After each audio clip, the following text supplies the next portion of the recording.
साबिक वज़ीर-ए-आज़म इमरान खान साहब की एक मुलाकात और सियासी मंजरनामा तब्दील।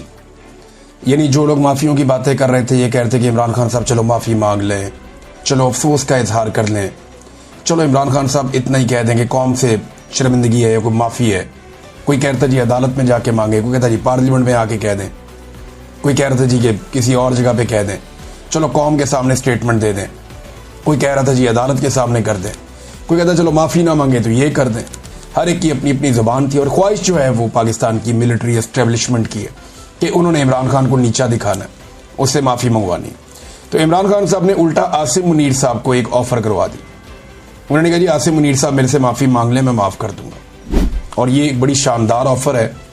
अगर आसिम मुनीर साहब को ये कहकर डराया जा रहा है सियासतदानों की जानिब से कि इमरान खान बाहर आ गया तो आपको नहीं छोड़ेगा, आपके साथ ये कर देगा वो कर देगा, अगर वो खौफजदा हैं और परेशान हैं तो इमरान खान साहब ने क्योंकि अब ज़ुबान दी है तो वो इससे फ़ायदा उठा सकते हैं। और उन्होंने ये मसला इमरान खान साहब ने हल कर दिया कि मैं कुछ नहीं कहूँगा और मैं माफ़ कर दूँगा मुझसे अगर आसिम मुनीर साहब माफ़ी मांग लें तो। अब एक तरफ पूरा निज़ाम इमरान खान को बोल रहा है माफ़ी मांगो, और जेल में बैठा हुआ कैदी नंबर 804 कह रहा है कि माफ़ी मुझसे मांगो। इमरान खान साहब का जो ये ट्वीट है ना, ये बड़ा खौफनाक है। पहले ट्वीट में आपको पढ़ के सुनाता हूँ, आप जरा आपको आइडिया हो जाए कि मामलात की इंटेंसिटी कहाँ पे है। देखिए बहनें मिली लंबे अरसे के बाद, अलीमा खान साहबा और बाकी लोग जाकर मिले, पार्टी के लोग भी मिले, तो जैसे ही मिले वैसे ही जो इमरान खान साहब का ट्वीट है उसकी शिद्दत आपको बताएगी कि आज इमरान खान साहब कहाँ खड़े हैं। इमरान खान साहब ने ये दो हिस्सों में उनका ट्वीट छपा है उनके अपने ऑफिशियल ट्विटर से। वो कहते हैं कि आसिम मुनीर, पहला लफ्ज ही आसिम मुनीर है। आसिम मुनीर में ताकत की बहुत भूख है, इसीलिए इसने बदतरीन आमरीत कायम कर रखी है। मुझसे माफ़ी का मुतालबा करने के बजाय आसिम मुनीर को मुझसे माफ़ी मांगनी चाहिए। 9 मई उसी ने करवाई जिसने सीसीटीवी फुटेज चुराई। इस वक्त 9 मई आसिम मुनीर की इंश्योरेंस पॉलिसी है। मुल्क में हाइब्रिड सिस्टम नहीं, आसिम मुनीर की डिक्टेटरशिप कायम है। फस्तायत और जबर में तमाम हुदूद पार करते हुए मेरे ख़ानदान के गैर सियासी लोगों को मुसलसल निशाना बनाया जा रहा है। मेरे 2 भांजों शारेज और शेर शाह को भी अगवा कर दिया गया, हालांकि इनका सियासत से कोई ताल्लुक नहीं है।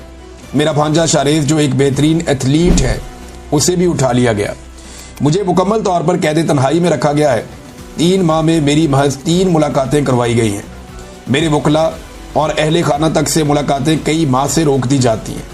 ये सब कुछ मुझ पर दबाव डालने के लिए किया जा रहा है। मेरे साथ 8 माह से बुशरा बेगम को भी कैद तन्हाई में रखा गया है। ऐसा सलूक औरतों के साथ पाकिस्तान की तारीख में कभी नहीं किया गया। फैसल बाडा जो एस्टेब्लिशमेंट का तर्जुमान है, उसने बुशरा बेगम के हवाले से बयानात दिए कि वो मुझसे अलहदगी इख्तियार कर लेंगी। बुशरा बेगम पर दबाव डाला गया कि मुझसे अलहदगी इख्तियार कर लें मगर वो मेरे साथ खड़ी है। इससे पहले जब आसिम मुनीर को DGISI के ओहदे से हटाया तो उसने जुल्फी बुखारी के जरिए बुशरा बेगम से राब्ते की कोशिश की, लेकिन उन्होंने इनकार कर दिया। इसीलिए आज उनके साथ ये बदतरीन सलूक किया जा रहा है। उन्हें कैद तन्हाई में रखा गया है। उनको खराब हालात में रखे जाने पर करंट लग चुका है। ये सब कुछ आसिम मुनीर करवा रहा है। इसमें ना कोई इखलाकियात हैं और ना इस्लाम की समझ है। आसिम मुनीर के लिए मेरा पैगाम है कि मुझ पर दबाव बढ़ाने के लिए चाहे मेरे ख़ानदान में से जिस मर्जी को कैद में डाल दो, मैं ना झुकूंगा ना इस जुल्म को कबूल करूंगा। मैं अपनी हकीकी आज़ादी की जद्दोजहद हर हाल में जारी रखूंगा। अदलिया तबाह, मीडिया खामोश और पुलिस से ऐसे काम करवाए जा रहे हैं जिससे वो क्रिमिनलाइज हो चुकी है। ऐसा तो याया खान के दौर में भी नहीं हुआ। पुलिस को तहरीक इंसाफ के लोगों के खिलाफ इस्तेमाल किया जा रहा है, जिसकी वजह से मुल्क में जराइम की शरह बढ़ गई है। मुल्क में बेरोजगारी उरूज पर है। SIFC से मईशत ठीक नहीं होती बल्कि अवाम के एतमाद और कानून की हुक्मरानी से ठीक होती है।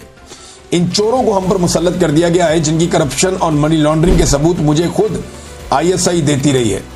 जो शख्स भी तहरीक इंसाफ छोड़ देता है उसके सारे केस माफ कर दिए जाते हैं। जब भी डिक्टेटरशिप आती है जजेस को साथ मिलाकर ही निज़ाम पर काबिज होती है।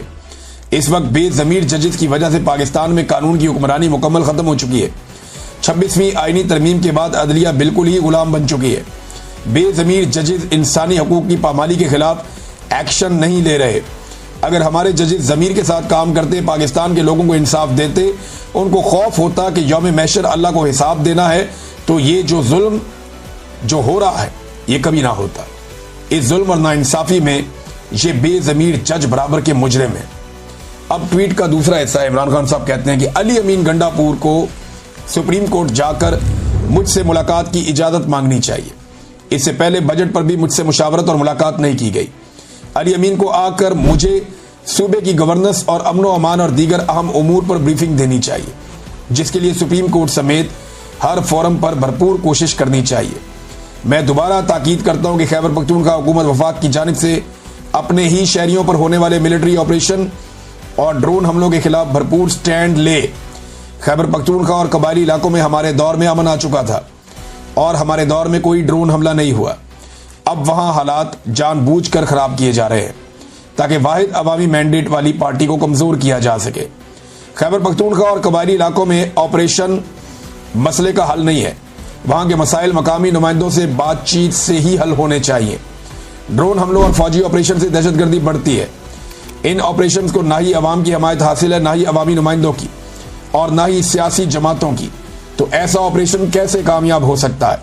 फैसलाबाद की अदालत की जानिब से एक और झूठे केस में हमारे 75 मेंबरान और कारकुनान को दी गई सजाएं इस जुल्म के निज़ाम को मजीद नंगा कर रही हैं। हम सबको इस जुल्म के खिलाफ इकट्ठे खड़े होना है। जब हम मिलकर मुकाबला करेंगे तो फतह हमारा मुकद्दर बनेगी। मेरी राय में 9 मई केसेस में झूठे इल्जामात पर दी गई सजाओं के जरिए खाली कराई गई सीटों पर ज़िमनी इंतखाबात में हिस्सा लेना इन झूठी सजाओं को जायज़ तस्लीम करने के मुतरादिफ होगा। इसलिए पार्टी इस मामले पर गौर करके हतमी फैसले के लिए कल दोबारा अपनी तजावीज़ मेरे पास ले आए। हमाद अजहर का हल्का मियाँ अजहर की वफात के बाद खाली हुआ है। इस सीट पर हम इलेक्शन लड़ेंगे। जो जुल्म और फस्तायत इस वक्त पूरे मुल्क में जारी है, उसके खिलाफ पेशावर में एक ग्रैंड जरगा किया जाए, जिसकी तारीख का ऐलान पार्टी करेगी। खैबर पख्तूनख्वा और गिलगित बल्तिस्तान में सैलाब ने शदीद तबाही मचाई है और सैकड़ों कीमती जानों के नुकसान के साथ लाखों अफराद मुतासर हुए हैं। मैंने इसी माहौलियाती तब्दीली के मुकाबले के लिए बिलियन ट्री जैसे मंसूबे शुरू किए थे। नादरीन, पाकिस्तानियों की राय पाकिस्तान में सबसे मुकद्दम होनी चाहिए और उन्हीं की राय को तस्लीम किया जाना चाहिए। गो कि पाकिस्तान की एस्टेब्लिशमेंट ने और मौजूदा रजीम ने अवामी मैंडेट का एहतराम नहीं किया, लेकिन अवाम चाहती क्या है, ये मामला अवाम के सामने पहुंचना चाहिए। हमने इस हवाले से एक लेटेस्ट सर्वे किया है। कुछ चीजें मैं आपके सामने रखने जा रहा हूं। नंबर 1 ये है कि जो पहला सवाल हमने लोगों से किया, पाकिस्तानियों से, वो सवाल यह है कि आपको किस लीडर पर भरोसा है जो पाकिस्तान को मौजूदा मसाइल और बहरानों से निकाल सकता हो। यह पहला सवाल है कि आपको किस लीडर पर भरोसा है जो पाकिस्तान को मौजूदा मसाइल और बहरानों से निकाल सकता है। अब लोग जो है वो एक ही लीडर इस वक्त बहुत मकबूल है, वो ऑब्वियस है कि लोगों का टिल्ट वहां पे है। तो उसी लीडर के बारे में 3 सवालात हमने मजीद लोगों से पूछे। एक सवाल हमने ये पूछा कि आप अगले इंतखाबात में, चले एक और टेस्ट ले लेते हैं ना, कि आप अगले इंतखाबात में किसे वोट डालेंगे? नवाज शरीफ को, जरदारी को, MQM को, या PTI को, या किसी और जमात को, फजल रहमान को, ANP को, किसको आप अगले इंतखाबात में किसे वोट डालेंगे?